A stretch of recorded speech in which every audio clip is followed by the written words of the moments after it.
Magsasagawa ng motu proprio investigation ng COMELEC laban sa mga kandidato na tumanggap ng donasyon mula sa mga kontraktor na hawak ng gobyerno. Balita mula sa COMELEC, hatid ni Radyo Patrol, Steve Rez. Steve! Tony, handa ang Political Finance and Affairs Department o PFAD ng Commission on Elections na magsampa ng mga kapulang kaso laban sa mga kandidatong nanalo man o natalo pero tumanggap ng mga donasyon para sa kanilang kampanya mula sa mga kontraktor na may proyekto para sa gobyerno. Ayon kay COMELEC Chairman George Aaron Garcia, may jurisdiction pa rin ng COMELEC sa mga kandidato kahit nangyari ang mga donasyon noong 2022 o 2025 elections. Again, dyan po namin ine-emphasize yung kahalagahan ng SOSE. Yung iba po kasi hindi pinapansin lalo ng mga kababayan natin. So yan po ang importansya nito sapagkat may reason ng batas kung bakit pinagbabawal magbigay. Una nang inamin ni Senate President Francis Cudero na tumanggap siya ng 30 million pesos para sa kampanya noong 2022 mula sa Center Race Construction na kabilang sa ibinunyag ni Pangulong Marcos Jr. na may pinakamaraming flood control project sa Pilipinas. Pero ayon kay Garcia, ipinagbabawal ang ganitong donasyon sa ilalim ng Section 95 ng Omnibus Election Code. At yan ang balitang kumpirmado, sigurado. Ito ang Radyo Patrol, Steve Raz, DZMM. Maraming salamat, Steve Rez. Pinaiimbestigahan na ni Pangulong Marcos Jr. ang mga insidente ng karahasan sa mga paaralan. Sinabi ni Palace Press Officer Claire Castro na nagbigay ng direktiba ang Pangulo sa Department of Education, Department of Interior and Local Government at PNP para siyasati ng mga krimen.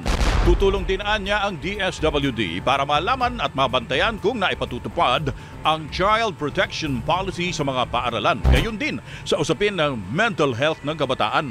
Dumistansya naman ang palasyo sa panukalang amyendahan ang Juvenile Justice and Welfare Act dahil hindi pa nakokonsulta ang Pangulo ukol dito.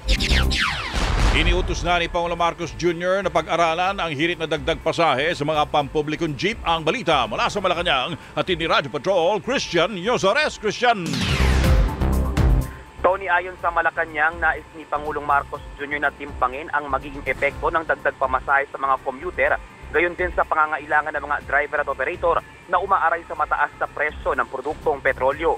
Sa press briefing, sinabi ni Palace Press Officer at Communications Undersecretary Claire Castro na hindi lamang Department of Transportation ang uupo para magdesisyon sa hirit ng transport groups dahil kukonsultahin din ng economic team para malaman kung kakayanin pa ng mga commuter ang dagdag pasahe. Tiniyak naman niya na dadaan pa rin sa mga konsultasyon at public hearing ang jeepney fare hike para maging balanse sa parehong partido ang pagpapatupad sakaling aprubahan.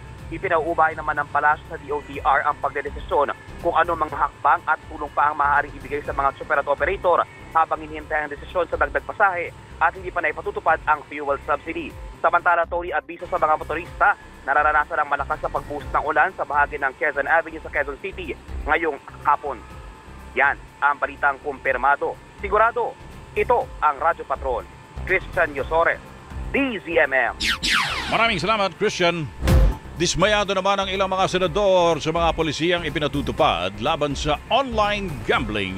Ang balita mula sa Senado, hatid ni Radyo Patrol, Robert Mano. Kuyang Robert! Tony, hindi kontento mga senador sa naging aksyon ng Bangko Sentral ng Pilipinas na ipag-utos ang pag-delink o pag-alis sa e-wallet ng mga links ng mga online gambling site. Sabi ni Senator Erwin Tulfo, ang mas dapat gawin ay tuluyang ipagbawal ang paggamit sa e-wallet sa pagtaya sa mga online games. Alisin na natin yung link ng mga e-wallet sa mga gambling para yung mga tao mapilitan na lang pumunta sa mga pay station. Sige, papayag kami siguro. Pero we're not sure. Pero kung walang malinaw, hindi. Talaga, we really have to stop this. Kasi maraming victims. Bukas naman ang pagkor sa ganitong ideya pero sinabi na paniguradong bababa ang bilang ng mga maglalaro sa online gambling at maaapektuhan naman ang kita ng pamahalaan. Ang trajectory ng paglaki ng online gaming sa Pilipinas ay talagang naging exponential, napakabilis. Kaya kailangan ng iba't ibang panibagong mga regulasyon. Tatagsa ni Tengko, nasa 70 billion pesos ang posibleng kitain ng bansa sa online gambling ngayong taon. Aminado naman ang opisyal na nahihirapan sila dahil sa naglipa ng illegal online gambling sites kung saan 8,000 na sa 11,000 natukoy ang na-take down na. Ipatatawag naman sa susunod na pagdinig ang mga e-wallet company. Yan ang balitang kumpirmado. Sigurado, ito ang Radyo Patrol. Robert Mano, DZMM. Maraming salamat, Kuyang Robert. Naghain ng reklamo sa Department of Justice si mamamayang Liberal Party List Representative Laila De Lima laban sa 10 piskal na umano'y nagtangkang buhayin ang kanyang kasong may kaugnayan sa illegal na droga. Kabilang sa mga inireklamo ng mambabata sina Provincial Prosecutor Ramoncito Bienvenido Ocampo Jr., City Prosecutor Blas Antonio Tuliao at Lawrence Joel Taliping. Gayon din sina Deputy City Prosecutor Leilia Llanes, Evangeline Budes Canovas at iba pa. Sa letter of complaint, iginiit ng kampo ni De Lima na dapat imbestigahan at masampahan ang kaso ang mga piskal dahil sa grave misconduct at gross ignorance of the law. Naniniwala kami na dapat tanggalin sila bilang piskal, i-forfeit ang kanilang mga benefits at hindi na dapat sila makabalik sa kahit na anong pang posisyon sa gobyerno dahil sa pinakita nilang attitude. Nakatakda ring sampahan ang kaso ng kampo ni De Lima ang mga piskal maging si dating Justice Secretary Vitaliano Aguirre na umano'y utak ng political persecution laban kay De Lima. Sinasabing ang mga piskal ang maghahain ng motion for reconsideration sa korte para baliktarin ang desisyon na pag-absuelto kay De Lima sa kanyang drugs case. Mga kapamilya, kabilang ang tsuper ng jeep na nasita ng DOTR SAIC sa pag-inspeksyon sa roadworthiness ng mga sasakyan sa Pasay City dahil sa buhay na manok na nakapatong sa hood nito. Katwiran ng driver, may sentimental value at pampaswerte umano ang manok kaya kasama niya ito sa biyahe. Ilang taon na yan kasama ko. Parang alala ko sa nanay ko dahil yan ang biling niya sa akin. Lagyan ko parang na maalala ko yung nanay ko pag kasama ko siya. Papaswerte, buwinas. At saka parang gabay ko siya. Ayun, hindi naman pala siya cockfighter. Siya ay cock driver. Giit ng SAIC, pwedeng makaistorbo sa paningin ng driver habang nagmamaneho yung manok.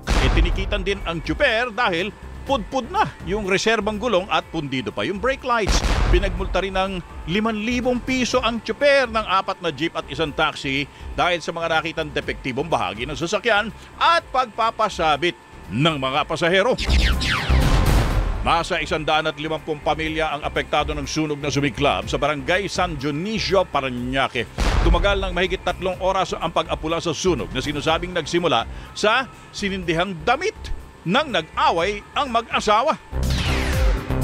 Ang sabi lang nila, sa bahay na mag-asawa, nag-away sila. Pag nag-away, tapos yung lalaki daw, nagsunog daw ng damit. Tapos ang damit, sinunog, inagis sa bahay. Doon nagsimula. Pansamantala munang nananatili sa Palanyag Gym ang mga nasunugang residente habang inaasikaso na ng City Social Welfare and Development ang tulong sa mga apektadong pamilya.